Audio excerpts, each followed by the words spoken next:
ताण का पडला, तिजोरीवर ताण का पडला, शेतकऱ्यांना पैसे का द्यायचे नाही असं तुम्ही बोलला.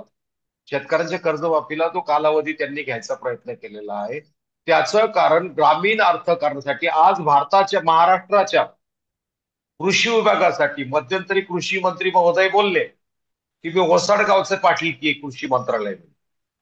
त्याचं कारण महाराष्ट्राच्या एकूण बजेटपैकी 9,000 कोटी रुपये, केवळ 9,000 कोटी रुपये, ज्या 60% शेतकऱ्यांचा व्यवसाय असलेल्या कृषी खात्यासाठी फंड दिलेले आहे. म्हणजे असं काही नाही, बरोबर आहे. परंतु हा जर प्रश्न मोठा महत्वाचा आहे. एकीकडं शेतकऱ्यांना भांडवल पुरवा, त्यांना कर्ज द्या, त्यांना सिबिल विचारू नका, कारण तुमच्याकडे डेटा असल्याशिवाय तुम्ही असं म्हणू शकत नाही. आणि तुम्ही सांगितलं की ते SLBCच्या बैठका वारंवार होतात. मग तरी पण हे सगळं जे नाटक चाललेलं असतं, मग कडू कोणाचा? एकनाथ शिंदेचा. मग हा कोणाचा? तो त्यांचा. मग पालकमंत्री कोण? बावनकुळे. मग बावनकुळे कोणते? भाजपचे. मग हे सगळे, मग ते तायडेंनी पंचू कडू अचलपूरमध्ये पडले. मग आता हे सगळं राजकारण आणि हे सगळं फिरवा फिरवीचं जे आहे, याचा लोकांना कंटाळा आलेला आहे. दिशा. नमस्कार, जय महाराष्ट्र. मी डॉक्टर अनिल फळे. AM 2032 लाईव्ह मध्ये आपल्या सगळ्यांचं स्वागत आहे. काल बच्चू कडू यांनी 7व्या दिवसानंतर आपलं अन्नत्याग आंदोलन स्थगित केलेलं आहे, 2 ऑक्टोबर पर्यंत. दरम्यानच्या काळामध्ये सरकारने त्यांना आश्वासन दिलेलं आहे. काय आश्वासन दिलेलं आहे? की कर्जमाफी संदर्भात काय निर्णय घ्यायचा यासाठी एक उच्चस्तरीय समिती नेमण्यात येईल सरकारच्या वतीने, आणि त्याच्यामध्ये बच्चू कडूंचा देखील सहभाग असेल. म्हणजे आता ही समिती नेमल्यानंतर निर्णय घेतला जाणार. मग आता दोन्ही आंदोलनकर्ते आणि सरकार यांच्या वतीने असं सांगण्यात आलेलं आहे की कर्जमाफीचा निर्णय करणं हे काही तितके असं तातडीने शक्य होत नसतं. कारण की त्याच्या संबंधी अल्पभूधारक असतील, जे श्रीमंत शेतकरी आहेत, जे आयकर भरतात, त्यांच्यावरचं कर्ज वगैरे, हा सगळा डेटा नीट तपासून पाहावा लागतो आणि मग निर्णय घ्यावा लागतो. तर अशा पद्धतीने याला वेळ लागणार आहे हा निर्णय घ्यायला, असं म्हटलेलं आहे. आता आज आपल्यासोबत सुरेश साके पाटील आहेत, जे शेतकरी संघटनेचे कार्यकर्ते आहेत, आंदोलक आहेत आणि अभ्यासक देखील आहेत. सुरेश पाटील आपल्याला आता सांगणार आहेत की याच्यामध्ये एक राजकीय बाजू आहे. म्हणजे संकल्प पत्र जे 11 नोव्हेंबर 2023 रोजी भारतीय जनता पार्टीने जे काही निवडणुकीच्या काळामध्ये जाहीर केलं होतं, म्हणजे 23 नोव्हेंबरला मतदान झालं, त्याच्या आधी 12 दिवस आधी हे संकल्प पत्र होतं आणि त्याच्यामध्ये कर्जमाफीचं सरळ स्पष्टपणे आश्वासन देण्यात आलेलं होतं. त्याच्यानंतर अजित पवारांनी काय वक्तव्य केलेलं आहे, त्याच्यानंतर हे आंदोलन झालेलं आहे, विरोधी पक्ष काय करतोय वगैरे, हे सगळं आपल्याला राजकारण माहिती आहे. तर आता सुरेश टाके पाटील, तुम्ही आम्हाला असं सांगा की कर्जमाफीचा निर्णय घ्यायचा, मग हे समिती नेमणं वगैरे, हे वेळ काढूपणा आहे की खरंच ती परिस्थिती असते तशी? नमस्कार. वस्तुतः 19 मे 2025 रोजी, म्हणजे आजपासून साधारणपणे 25 एक दिवसांपूर्वी, राज्यस्तरीय बँकिंग जी कमिटी असते, त्याला SLBC म्हणतात, स्टेट लेव्हल बँकिंग कमिटी. या कमिटीची मीटिंग सह्याद्री अतिथीगृहामध्ये मुंबईत झाली. आणि त्या मीटिंगला माननीय मुख्यमंत्री, माननीय उपमुख्यमंत्री एकनाथराव शिंदे हे दोघंही हजर होते. अजितदादा पवार नव्हते, परंतु हे उपमुख्यमंत्री आणि मुख्यमंत्री दोघंही हजर होते. आणि त्या ठिकाणी प्रत्येक बँकेचं कर्ज किती थकलेलं आहे याचा गोषवारा त्यांनी शासनाला दिलेला आहे. किंबहुना दर महिन्याला, दीड महिन्याला, 2 महिन्यातून एक SLBC होत असते, राज्यस्तरीय बँकिंग कमिटी होत असते. आणि त्या बँकिंग कमिटीमध्ये शासनाने दिलेले आदेश किती पाळले गेले, शासनाची विविध योजना काय आहेत, मग त्या अपंगासाठी असतील किंवा जातीनिहाय असतील किंवा शेतकऱ्यांसाठी असतील किंवा व्यावसायिकासाठी असतील किंवा घर बांधणीसाठी असतील, गृह कर्जासंदर्भातच्या, या संदर्भामध्ये लाक्षांक किती आहे, त्यातला किती पूर्ण झाला, याचा संपूर्ण डेटा दर महिना 2 महिन्यामध्ये SLBC भरून शासनाला दिला जातो. तर त्याप्रमाणे कालची जी SLBC झाली मे मधली, तर तिचं जे मिनिट्स जे आहे तिचं इतिवृत्त अजून सार्वजनिक झालेलं नाहीये. त्यामुळं त्याच्यामध्ये काय बोलणं झालं ते वर्तमानपत्रांच्या बातम्यावरच आपण विसंबून आहोत आणि त्याचं व्यवस्थित आपल्याला सांगणं शक्य नाही. परंतु या एसएलबीसी मध्ये प्रत्येक बँकेकडे डेटा निश्चित आहे. 31 मार्च पूर्वी किती कर्ज शेतकऱ्यांनी फेडलं आणि किती शिल्लक आहे, त्याच्यानंतर प्रत्येक महिन्याला किती होतं, दर महिन्याचा डेटा त्यांच्याकडे असतो. आणि अक्षरशः 24 तासामध्ये जर शासनाने आदेश दिला तर बँका डेटा देऊ शकतात. काय इतकं सोपं ते आहे. कारण मीही माझेही 2-3 मित्र बँकर्स आहेत आणि त्यांच्याशी ही चर्चा मी केलेली आहे.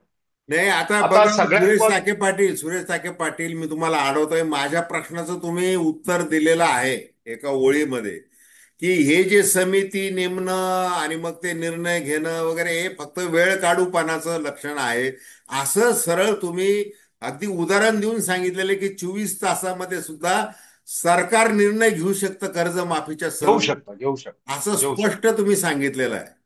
बरोबर? हम्म. म्हणजे हे सरकारचं एसएलबीसीच्या त्याच्या मीटिंग पाठीमागं मध्ये. काय कारण आहे? हा. सरकारचं त्याच्या पाठीमागं काय कारण आहे? वेळ काढूपणा आहे किंवा इतर काही कारण आहे? त्यावर मी बोलणं आता योग्य नाही. परंतु कर्जमाफी देणं हे गरजेचं आहे आणि कदाचित ही कर्जमाफी म्हणजे कदाचित नव्हे, माझी तर मागणी आहे कर्जमाफीची ही योग्य वेळ आहे. कारण पावसाळ्याच्या तोंडी आहोत आपण, खरीप हंगाम तोंडावर आहे. आणि शेतकऱ्यांना आणि दुसरी गोष्ट अशी आहे की 2008-9 ची कर्जमाफी जी दिली होती मनमोहन सिंग सरकारने, तर त्यावेळेला देशाचं उत्पन्न कसं वाढलं होतं आणि आत्महत्या कशा कमी झाल्या होत्या याची आकडेवारी पण मी आपल्याला देऊ शकतो. आता याच्यामध्ये बघा, आपण कापूस उत्पादनाचा विषय घेऊ अगोदर. आपल्या भारताचं आकडेवारी आहे. तर 2007 साली आपलं कापूस उत्पादन होतं 2,42,00,000 घासड्या म्हणजे बेल्स. आणि 2008 साली ते 2,30,00,000 घासड्या झाल्या. 2009 मध्ये 2,42,00,000 झाल्या. 2010 मध्ये 2,69,00,000 झाल्या. आणि त्या अक्षरशः 2013 पर्यंत 3,10,00,000 घासड्याचं उत्पन्न गेलं. आणि आज 2,50,00,000 घासड्या आहेत. म्हणजे ते परत कमी झालेलं आहे. आणि आपण त्यावेळेला मोठ्या प्रमाणावर निर्यात केलेली आहे.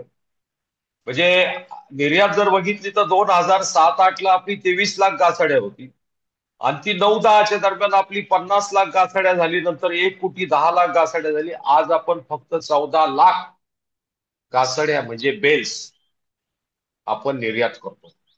म्हणजे शेतीचं उत्पन्न वाढलं तर देशाचा फायदा होतो, देशाच्या उत्पादकाचा फायदा होतो किंवा त्या कापसावर प्रोसेसिंग करणाऱ्या ज्या कंपन्या आहेत त्यांचाही फायदा होतो. हे ह्या आकड्यावरून दिसतं. आणि विशेष महत्वाची गोष्ट अशी आहे की 2001 पासून जर शेतकरी आत्महत्यांची आकडेवारी बघितली तर 3,536 आहे एकला, 2 ला 3695 आहे, 3 ला 3836 आहे, 4 ला ती 4,147 आहे, 6 ला ती खूप वाढली 4,453 झाली. आणि तुम्हाला सांगतो 8-9 ची कर्जमाफी झाल्यानंतर ती 2,872 झाली. तरीही त्या कर्जमाफीमध्ये म्हणजे ती भारत सरकारची कर्जमाफी होती. तिच्यामध्ये ज्या कंडिशन्स होत्या त्याच्यामध्ये विदर्भातले शेतकरी बसले नाही. कारण विदर्भामध्ये बहुभूधारक शेतकरी जास्त आहे. तरीही आत्महत्या निम्म्याने कमी झाल्या. एकीकडे आत्महत्या निम्म्याने कमी झाल्या म्हणजे 2,000 जीव वाचलेत शेतकऱ्यांचे, 2,000 पेक्षा जास्त. आणि सरकारचं उत्पन्न वाढलं. म्हणजे कर्जमाफी तोट्याची आहे असं मी म्हणणार नाही. कर्जमाफी ही शासनाच्या नफ्याचीच असते. आता या वर्षी सरकारने दरवर्षीचं कर्ज वितरण आपण बघू. 2024 मध्ये त्यांनी 77,899 कोटीचं कर्ज वितरण केलं. 2022 मध्ये ते 46,848 कोटीचं होतं. आणि 2021 साली 20,805 कोटीचं कर्ज वितरण. मग आता हे कर्ज वितरण का वाढलं, त्याचे खातेदार का वाढले? 2021 मध्ये 4,77,000 शेतकऱ्यांनी कर्ज घेतलं. 2022 मध्ये 7,51,000 झालं. आणि 24 मध्ये 10,02,000 शेतकऱ्यांनी कर्ज घेतलं. मग हे कर्ज वितरण का वाढलं? त्याचं कारण जे उत्पन्न आलं त्याच्यामध्ये त्यांचा उत्पादन खर्च निघाला नाही, त्यांना जगणं शक्य झालं नाही, किंबहुना पुढच्या पिकासाठी पुढच्या हंगामासाठी त्यांच्याकडे भांडवल उपलब्ध राहिलेलं नाही. आता ही आकडेवारी बँकांच्या कर्जाची आहे. याच्यापेक्षा एक फार महत्वाची गोष्ट या ठिकाणी मी सांगू इच्छितो की सोने तारण कर्ज. तुम्ही जर कुठल्याही तालुक्याच्या ठिकाणी जे सध्या पतसंस्थांचा जो पूर आलेला आहे त्याच्यामध्ये सगळ्यात मोठ्या प्रमाणावर कर्ज दिलं जातं ते सोने तारण कर्ज. हम्म. शेतकरी काय करतो अक्षरशः मे मध्ये, कारण होतं काय, मे महिना जून महिना असा महिना असतो का ज्यामध्ये विद्यार्थ्यांचे ऍडमिशन्स, विद्यार्थ्यांची वह्या पुस्तके, त्याचबरोबर बी बियाणे, शेतीची मशागत, ह्या सगळ्या गोष्टी एकवटलेल्या असतात. या सगळ्या, आणि मग तुम्ही जर बघितलं तर या महिन्यामध्ये आत्महत्या वाढलेल्या दिसतील. दुसरी गोष्ट, रब्बीच्या सुरुवातीला एक आत्महत्या वाढलेली दिसते. तर त्यावेळेला शेतकऱ्यांकडे भांडवल नसतं. मग तो त्याच्या पत्नीच्या किंवा कुटुंबाकडे जे किडूक पिडूक असतं ते गावातल्या किंवा तालुक्याच्या पतसंस्थेमध्ये ठेवतो आणि त्यातून जे मिळेल त्या भांडवलातून, पुंजा भांडवलावर तो शेती करतो आणि त्यातून आलेल्या उत्पन्नातून ते कर्ज फिटेल, ते सोनं मिळेल अथवा न मिळेल याची शाश्वती त्याला नसते. आणि ज्या वेळेला सगळं संपतं त्यावेळेला त्याची आत्महत्येकडे जात्याचं, त्याची मनोबल दुर्बल होतं, मनोबल संपतं. आणि मनोबल आर्थिक कारणामुळे त्याचं मनोबल संपतं, त्याची सामाजिक प्रतिष्ठा कमी होते आणि तो मानसिक धक्क्यामध्ये येतो आणि त्यातून तो आत्महत्या करतो. कुठला मूर्ख म्हणता असेल का तो लग्न करतो, तो व्यसन करतो म्हणून दारू पितो, तर त्याला मी माझ्यासारखा जर समोर आला तर मी त्याला पायताना नाही आणलं. कारण मी ही आत्महत्या जवळून पाहिलेलं आहे. आत्महत्याग्रस्त शेतकऱ्यांच्या घरी गेलेलो आहे आणि दारू पितो तो, दारू पितो, सगळेच पितात. देशामधले जर दारूचा खप जर बघितलं 31 डिसेंबरला पुणे शहरातला, मुंबई शहरातला दारूचा खप जर पाहायचा आकडे बघितले तर डोळे फाकतात. इतकी दारू तिथं वाहते. मग तिथले लोक आत्महत्या करत नाही? शेतकरी दारू पितो त्याचं कारण तो मानसिक जे हतबलता त्याच्यामध्ये आहे नाही नाही, तिच्यापासून दूर आता हे जाण्याचा बघा, प्रयत्न. हे राज्यकर्त्यांचा हा म्हणजे जबाबदारी झटकण्याचा तो एक म्हणजे ते हत्यार असतं ते. हे म्हणजे त्याच्यामध्ये असं काही व्यसनांच्या संदर्भात असा भेद केला जाऊ शकत नाही की याला या घटकाला जास्त आणि त्या घटकाला कमी. तो भागाचा विषयच नाही आपला. मला तुम्हाला ते पुन्हा 19 मे 2025 म्हणजे अगदी हम्म. अलीकडची जी बैठक झाली एस एल पी अगदी सी, 20-22 दिवसापूर्वी. हा, हा. त्याच्यामध्ये त्या संदर्भात ज्या काही बातम्या छापून आलेल्या आहेत त्याच्यावर तुम्ही भाष्य केलेलं आहे. हो. आता त्याच्यामध्ये मुख्यमंत्री देवेंद्र फडणवीस आणि एकनाथ शिंदे उपमुख्यमंत्री यांनी असं सांगितलेलं होतं त्या बैठकीमध्ये की ज्या बँका शेतकऱ्यांना कर्ज देणार नाहीत किंवा सिबिलची हम्म. मागणी करतील की तुमचं हम्म. काय ट्रॅक रेकॉर्ड आहे क्रेडिटच्या हम्म. संदर्भामधलं, ते जर बँका मागणार असतील आणि कर्ज नाकारणार असतील तर अशा बँकांच्या विरुद्ध कारवाई केली जाईल. हो.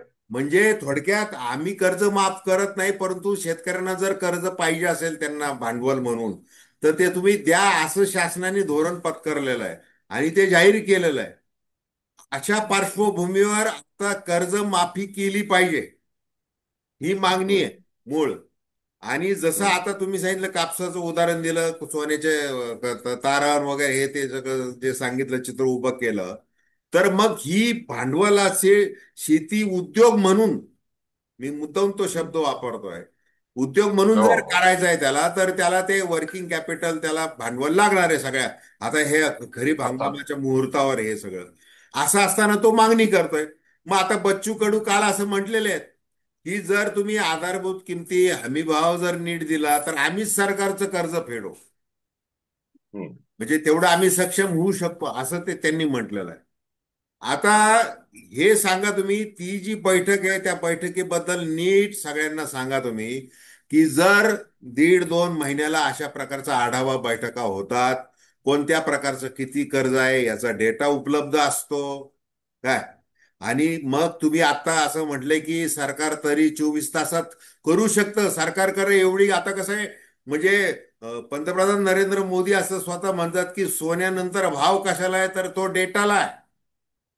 हम्म, हम्म. म्हणजे तुमच्याकडे सांख्यिकी माहिती किती आहे त्याच्यावर सगळं अवलंबून आहे आता सध्याचं. आणि राज्य सरकार तर केंद्र सरकारचं समर्थन करणारं सरकार आहे. म्हणजे आता $1 ट्रिलियन इकॉनॉमीकडे जायचं आहे. आणि मग शेतकऱ्यांच्या उत्पादकतेचा मोठा त्याच्यामध्ये सहभाग असणार आहे. मग अशा परिस्थितीमध्ये शेतकऱ्याची उत्पादकता वाढवण्यासाठी जर त्याला भांडवलाची कर्जमाफीची गरज असेल, तर सरकारने ती का करू नये? असं एक अभ्यासक म्हणून तर सांगा तुम्ही. म्हणजे सरकारची नेमकी काय अडचण आहे, स्पष्ट बोला तुम्ही. सरकारची अडचण वगैरे काही नाहीये. मग काही सरकारची इच्छा नाहीये? अडचण काहीच नाहीये. हा. सरकारची इच्छाशक्ती नाहीये. हा.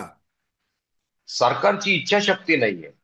कारण काय झालेलं आहे की महाराष्ट्रामध्ये महाराष्ट्रामध्ये किंवा देशामध्ये जो वर्ग आज शासन व्यवस्थेमध्ये येतोय तो बहुतांशी शहरी आहे.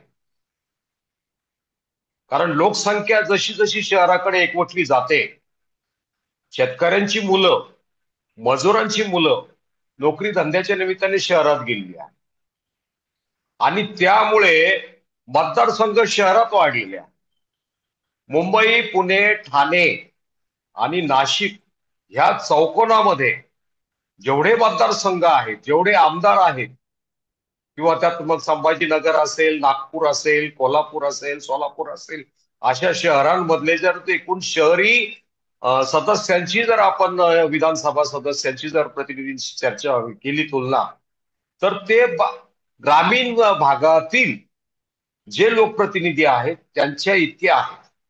आणि त्यामुळं संपूर्ण राजकारण हे शहरांसाठी हो राहिले आणि ग्रामीण भाग पोरका झालेला आहे, शेतकरी पोरका झालेला आहे, असा एक माझा अभ्यास. कारण त्यांचे प्रश्न वेगळे आहेत. इथे आमच्या शेतामध्ये जायला रस्ते नाही आणि तिथे 3-3 मजली रस्ते होत आहेत.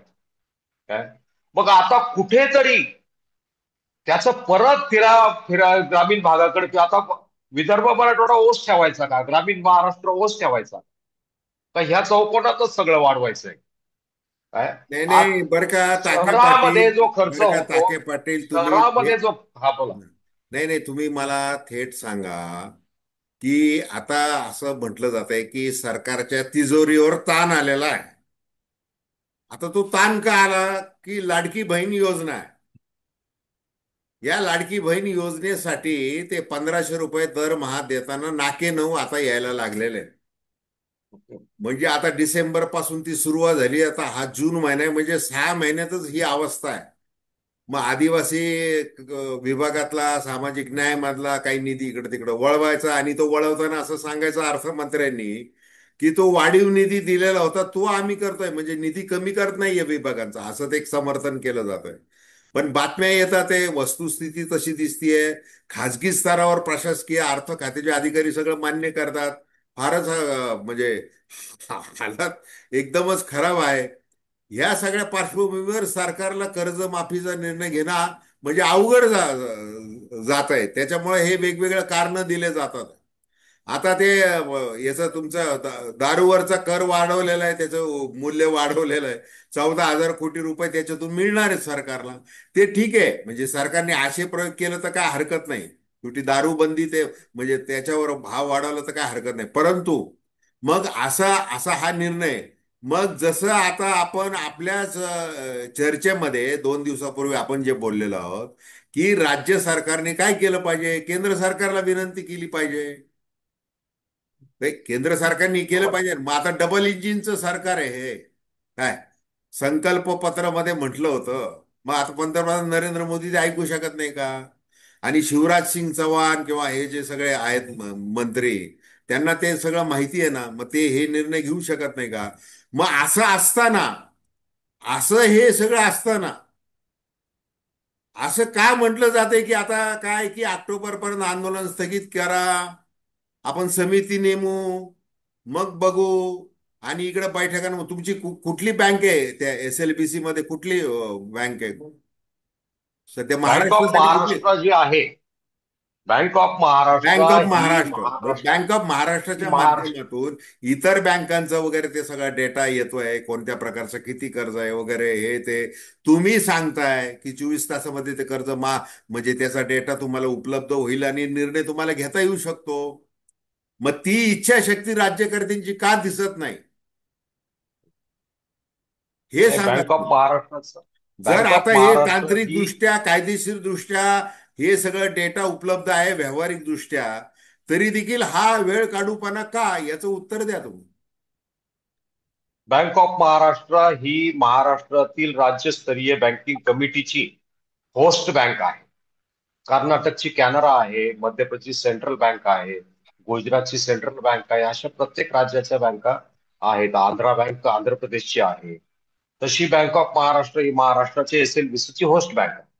आणि ती ह्या सगळ्या बँकांची जी कमिटीची जी मीटिंग करते, ती होस्ट करते, ती कन्व्हेअर करते किंवा ती चालवते. आता या बँकांच्या मीटिंग मध्ये तुम्हाला मगाशी मी सांगितलं की शासनाने दिलेले जे फंड्स आहेत त्याच्यामध्ये त्या रिझर्व्ह बँकेचा प्रतिनिधी ते एसएलबीसी मध्ये असतो. महाराष्ट्र शासनाचा अर्थ विभागाचे सचिव वगैरे असतात. आणि ही सगळी मंडळी त्यांच्या उपस्थितीमध्ये कर्ज वितरण कसं होतं, काय होतं, याचा लेखाजोखा मांडला जातो. याच्या पलीकडे जिल्हास्तरीय बँकिंग कमिटी सुद्धा आहे. तिचे कलेक्टर आणि पालकमंत्री ती होस्ट करतात. आणि ती जी जिल्ह्याची लीड बँक असते, आता आमच्या अहिल्यानगर जिल्ह्याची lead bank central bank of India आहे. प्रत्येक जिल्ह्याची लीड बँक वेगळी आहे. आणि ती एसएल डिस्ट्रिक्ट लेव्हल बँकिंग कमिटीची मीटिंग घेत असते. आता तिचा डेटा वगैरे काय मिळत नाही, परंतु हा मिळतो. आता याच्यामध्ये असं आहे की आपण जे बोललो की त्यांच्याकडे तिजोरीवर ताण का पडला, तिजोरीवर ताण का पडला, शेतकऱ्यांना पैसे का द्यायचे नाही असं तुम्ही बोलला. शेतकऱ्यांच्या कर्जमाफीला जो कालावधी त्यांनी घ्यायचा प्रयत्न केलेला आहे, त्याचं कारण ग्रामीण अर्थकारणासाठी आज भारताच्या महाराष्ट्राच्या कृषी विभागासाठी मध्यंतरी कृषी मंत्री महोदय बोलले की मी ओसाडगावचे पाटील की कृषी मंत्रालय. त्याचं कारण महाराष्ट्राच्या एकूण बजेटपैकी 9,000 कोटी रुपये, केवळ 9,000 कोटी रुपये ज्या 60% शेतकऱ्यांचा व्यवसाय असलेल्या कृषी खात्यासाठी फंड दिलेले आहेत. शेतकऱ्यांच्या म्हणजे शेती व्यवसायासाठी, ग्रामीण विकासासाठी खूप तोकडे फंड महाराष्ट्र शासनाने दिलेले आहेत. त्याचं कारण शहरी खर्च, पगार, शासनाचे पगार, प्रोटोकॉल प्रोटोकॉल याच्यावर जो खर्च होतो, व्यवस्थापनावर जो खर्च होतो त्यातून. कारण मी आता बघितलं, बालपणापासूनही बघतो, आपण बघतो की पूर्वी मंत्री यायचा तर त्याच्या पाठीमागे एक पोलिसांची गाडी असायची, एक किंवा दोन गाड्यांचा हे असायचा. आज अक्षरशः खूप मोठा ताफा असतो, 20-20 गाड्या असतात मंत्र्याच्या मागे. अहो, नाही नाही, तसं नसतं. आता खाली ताफा असतो, प्रोटोकॉल, सगळ्या गाड्या, अँब्युलन्स पासून वगैरे ते सगळं असतं. वर चॉपर फिरत असतं मोठं महागडं. मग ते त्या गावामध्ये उतरतं आणि हा खालून सगळा ताफा. म्हणजे ते राजांचं काम विचारूच नका तुम्ही.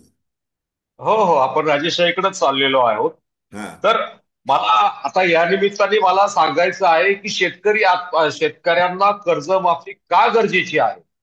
आता सरकारने कालावधी घेतलाय, आपण कितीही बोललो तर तो कालावधी का घेतला वगैरे सरकार त्यात बदल करणार नाही. परंतु का गरजेची आहे त्याच्यामध्ये त्याच्या पाठीमागे कोण आहे. सरकार कर्ज दरवर्षी सरकार लाक्षांक वाढवून देतो, शेतीचं कर्ज वाढवून देतं. यावर्षी 44,777 कोटीचं काहीतरी त्यांनी लाक्षांक ठेवलेलं आहे या खरीपाचा. या किती? खरीपाचा 44 किती? 44,000, लाख का हजार? 44,70,000 कोटी. हा. चव्वेचाळीस लाख लाख सत्तर येतं. हजार कोटीचा टार्गेट ठेवलेलं आहे या खरीपासाठी. हम्म. आता बघा, मी कापसाचं तुम्हाला आकडेवारी दिलं तर सोयाबीनची आकडेवारी फार रंजक आहे. आपलं भारताचं सोयाबीनचं उत्पन्न 2008ला 93,08,000 टन होतं. बापरे. 2009ला 97 लाख टन होतं. हम्म. 2010ला आणि 11ला ते डायरेक्ट कोटीवर गेले. 1,19,00,000, 1,22,00,000 टन झालं. कर्जमाफी नंतर आपली निर्यात 2008ला 55,000 टन होती आणि ती नंतर कर्जमाफी नंतर 1,15,000 टनावर गेली सोयाबीनची. आपण सोयाबीन निर्यात पण करत होतो. का करायचो की आपल्यावर डिपेंड जे आपले मित्र राष्ट्र आहेत, छोटे राष्ट्र आहेत, त्यांना आपण हा सप्लाय करायचो आणि आपण आयात पण करायचो. आपली आयात कशी होती आता बघा. 2008 साली आपली जी आयात होती तेलाची, ती 8,92,000 टन होती. 2009ला ती 13,54,000 टन होती. 2010ला पुन्हा 8 लाख टनावर आली. 2011ला ती 90,000 टनावर आली. 11,90,000 टन. आणि 2020 पासूनची आकडेवारी देतो तुम्हाला, ती आहे 32,51,000 टन. 2021ला आहे 42,31,000 टन. 2023ला आहे 22ला आहे 39,68,000 टन. 23ला आहे 33,08,000 टन आणि 24ला आहे 38 लाख टन. तशीच पेंडीची आहे. पेंडही वाढलेली आहे. मग ह्यामध्ये ही जी अतिरेकी आयात होते ती कशासाठी होते? जर तुम्ही जर तुम्ही भारताचा माननीय पंतप्रधान महोदय किंवा सगळे नेते मंडळी भाषणाच्या सुरुवातीला मध्ये कुठेही भारत माता की जय म्हणतात. मग भारत माता म्हणजे कोण? ही भूमी. मग ह्या भूमीमध्ये पिकलेलं अन्नाचं तुम्हाला आवडं का? जपान सारखा देश असा नियम करतो, ह्या देशात जेवढं पिकेल तेवढंच खायचं. फारच काही अगदी म्हणजे भूकंप वगैरे आला किंवा काही नैसर्गिक आपत्ती आली तरच ते आयात करतात. मग आपण एवढे मोठ्या प्रमाणावर आयात का करतो? तो आयात केल्यामुळं, ते अतिरेकी आयात केल्यामुळं भारतातल्या सोयाबीनचे, कापसाचे वगैरे दर पडलेले आहेत. त्यामुळं आम्ही तोट्यात गेलोय. आमच्या तोट्याचं कारण आमचा आळशीपणा नाहीये, बरं, आयात शेतकऱ्यांचा वीज आळशीपणा नाहीये. पुन्हा आयात शुल्कामध्ये सवलत दिली जाते. हो तेच ना. मग ते आयात 20 आहे वाढवण्यासाठी तर दहा शुल्कामध्ये सवलत. टक्के असं केलं जात आहे. आता पेंड आहे ना, पेंड 2008 मध्ये फक्त 8,000 टन आपले आयात होते. 9ला 7,000 टन, 8,000 7,000 ही 2011 पर्यंत. आजची पेंड आहे 2,30,000 टन.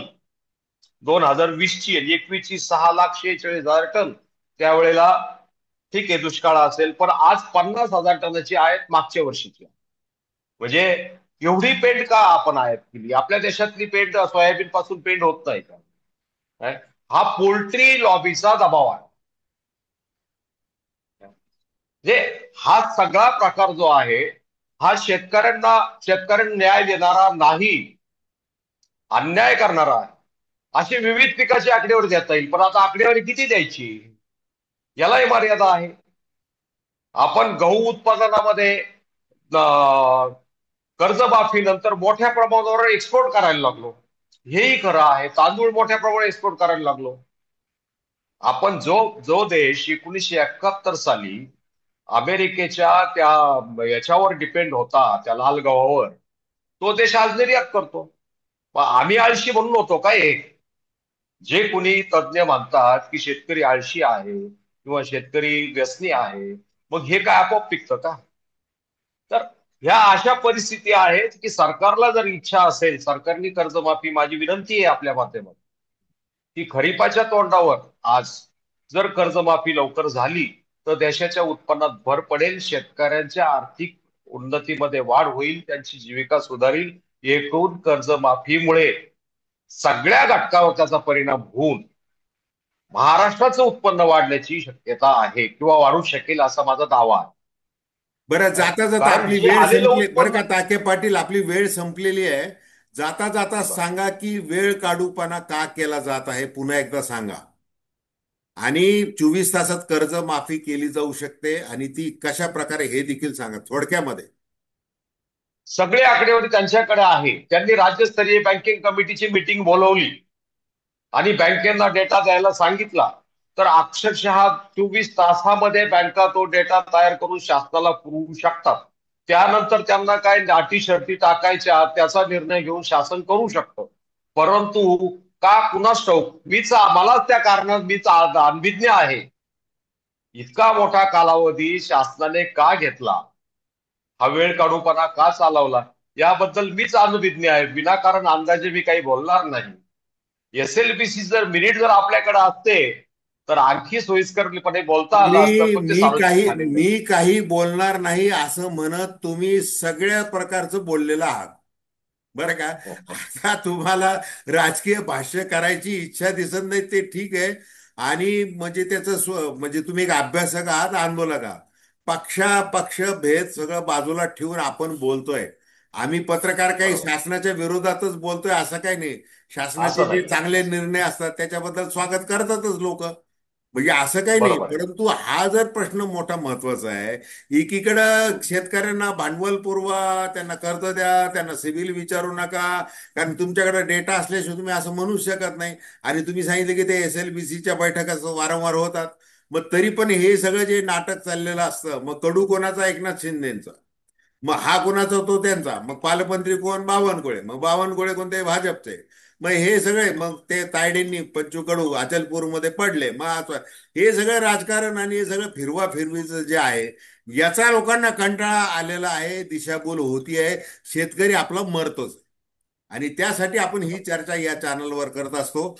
माझी दर्शकांना विनंती की चॅनलला अवश्य सबस्क्राईब करा आणि आपल्या प्रतिक्रिया बिनधास्तपणे नोंदवा. धन्यवाद टाके पाटील. नमस्कार.